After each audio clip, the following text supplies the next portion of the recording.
This is Alfredo Malcolm, and this is the effect of student written test questions on student achievement on tests and quizzes in my class. So we had my fourth hour, which is comprised of 24 students, and they're all 10th to 12th grade students, and we performed this action research in my class.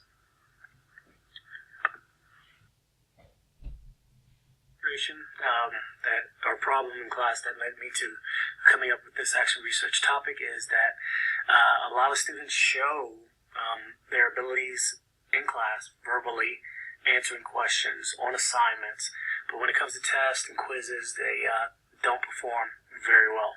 So a frustration of mine that I wanted to see how can we better this part of class, and student creating their own questions was a interesting area that I thought may improve test and quiz grades.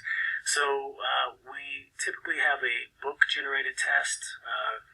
We have the questions not being comprehended or understood properly, and therefore we have some grades that are unsatisfactory or below average.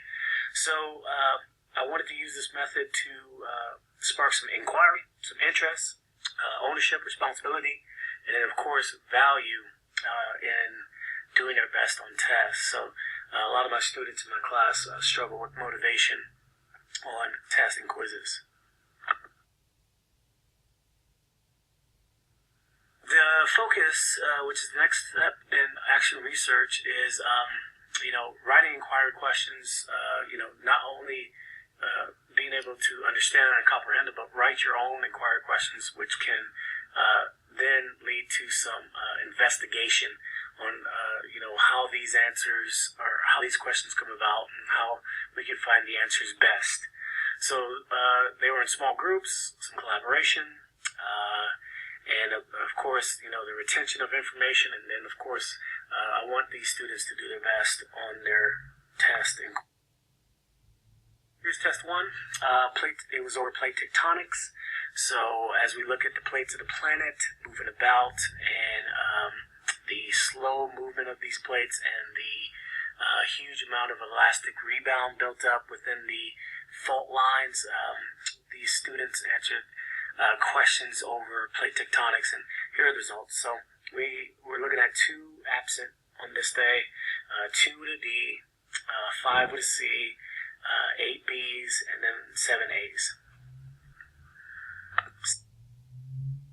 Different format here, just in pie graph form, showing the breakdown of A's, B's, C's, D's, and F's.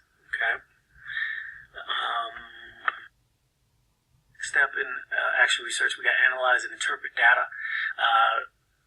As I look at the data on the bar graph and the pie graph, it shows that 20 students performed at satisfactory to excellent level on the test, which is great out of 24.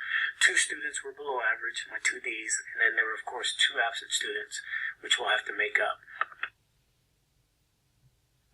Groups after this, after the analyzation there, it's time to take action. So we used a attention getter, a film showing volcanoes found throughout the solar system, what type of volcanoes we see with our telescopes, with our space probes.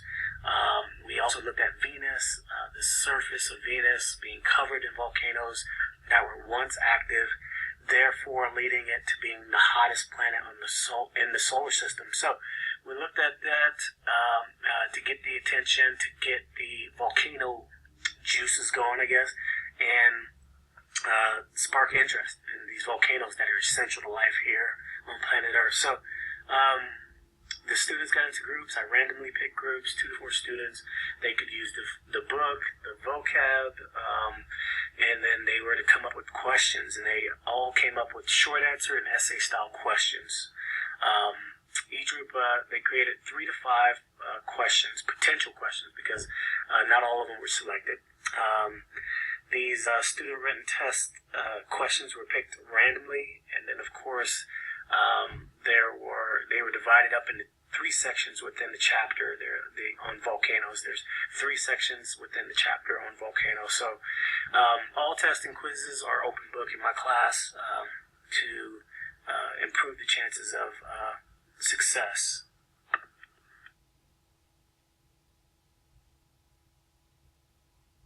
Students' questions were well written and some needed more peer editing. We did peer editing where within their groups, the question had to be revised, and they did that together amongst each other until it was acceptable test question. So some were simple. What are plutons? What are cinder cones? What are shield volcanoes? What is Yellowstone? Those type of questions were in a minute. They had to revise those. Questions showed interest in ownership by students. So as I did the first part of the data collection of observation, the second part, I observed students, collaborating, really taking ownership and really motivated to come up with good questions that, they could probably successfully answer on the test. It was great to watch.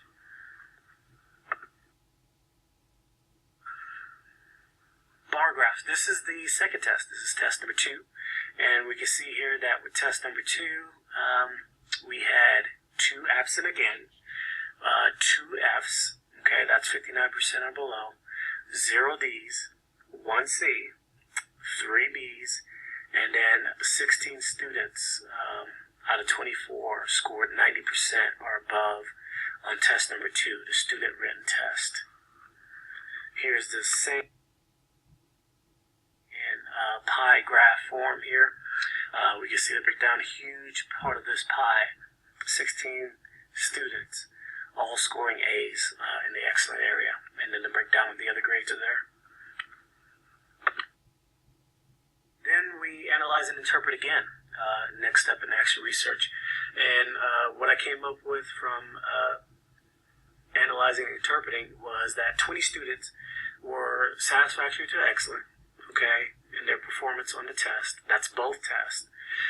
2 students failed test number 2, okay. 2 students were absent on both test 1 and test 2. 8% of students received an A on test number 2. 16 of the students scored 90% or higher on test 2. All right. And then 19 of the 20 students tested received an A or B on test 2. So a little bit of comparison there in contrast of test 1 and test 2. All right, modify is the next step. What would I modify the next time I do this? I would change the fact that the first test was multiple choice, and the second one was short answer and essay type questions created by the students. This was my best class. Everyone in this class is passing, so I think I would choose I would choose a more diverse class grade-wise, with more students that struggle next time instead of my best class. Also, having students organize the test questions into sections within the chapter on volcanoes would assist.